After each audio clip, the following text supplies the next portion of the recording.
महाविद्यालय की अन्य गतिविधियों में आप उपस्थिति रखेंगे तो आपको लगभग सभी तरह का ज्ञान आपके व्यक्तित्व के विकास के लिए जो आवश्यक है वो आपको ज्ञान प्राप्त होगा।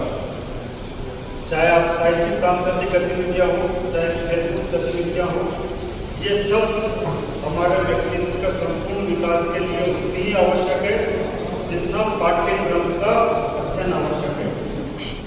पाठ्यक्रम के अध्ययन के साथ साथ आप लोग नियमित रूप से अच्छी पुस्तकों का भी अध्ययन करें, हमारे धर्म ग्रंथों का अध्ययन करें, महापुरुषों की जीवनियों का अध्ययन करें। इन अच्छी पुस्तकों का अध्ययन करने से हमारे जीवन में अपने आप एक सकारात्मक परिवर्तन आने लगते हैं, हमारी सोच स्वाभाविक रूप से सकारात्मक होने लगती है। तो आप एक नियमित आदत बना लो कि 1 घंटा कम से कम स्वाध्याय करेंगे, यानी अच्छी पुस्तकों का अध्ययन करेंगे। किसी भी एक अच्छी पुस्तक का, किसी भी एक महापुरुष की जीवनी का या किसी भी धर्म ग्रंथ का निश्चित रूप से नियमित कोई भी एक समय निर्धारित कर लो, उस समय सारे काम छोड़कर उसका अध्ययन करें।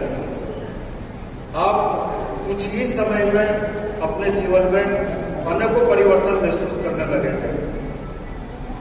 इसके अलावा नियमित रूप से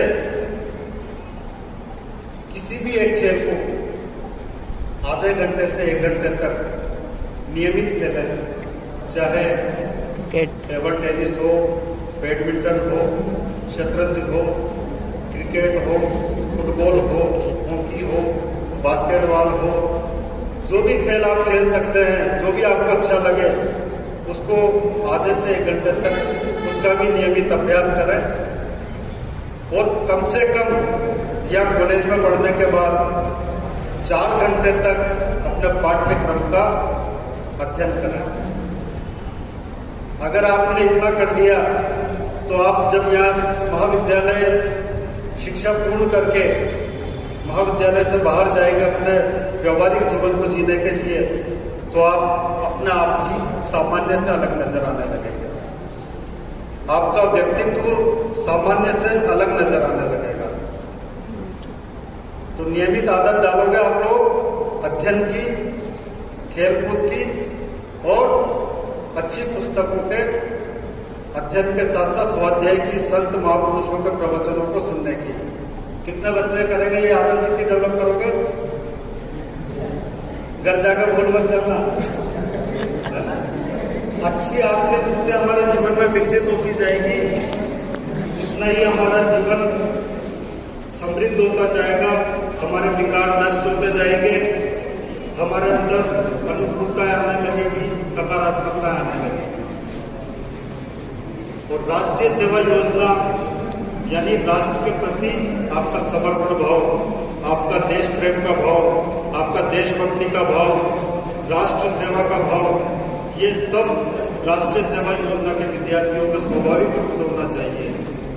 इसके पहले भी हमने राष्ट्रीय सेवा योजना के बारे में जो ओरिएंटेशन प्रोग्राम था इससे पहले वाला, उसमें बताया था कि राष्ट्रीय सेवा योजना का जो प्रतीक चिन्ह है, ये जो चक्र देख रहे हो ना, ये बताया था। कितने बच्चों को याद है कि ये चक्र किससे संबंधित है?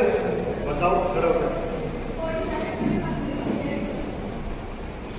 ओडिशा के सूर्य मंदिर के जो सूर्य भगवान का रथ है उस रथ का चक्र है ये। और उसमें जो ये तीलियां रखी है, ये तीलियां प्रतीक है निरंतर गतिशीलता का, यानी निरंतर चलते रहो, निरंतर कुछ न कुछ अच्छा करते रहो, निरंतर आगे बढ़ते रहो।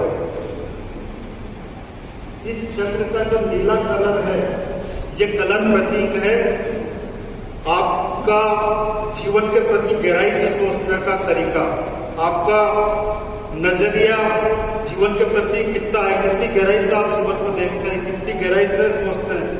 एक तो आप जीवन को ऊपर ही ऊपर जी रहे हैं, उठे, अपने नित्य कर्मों से निपटे, फिर कॉलेज आ गए, फिर घर गए, रोटी खाई, सो गए।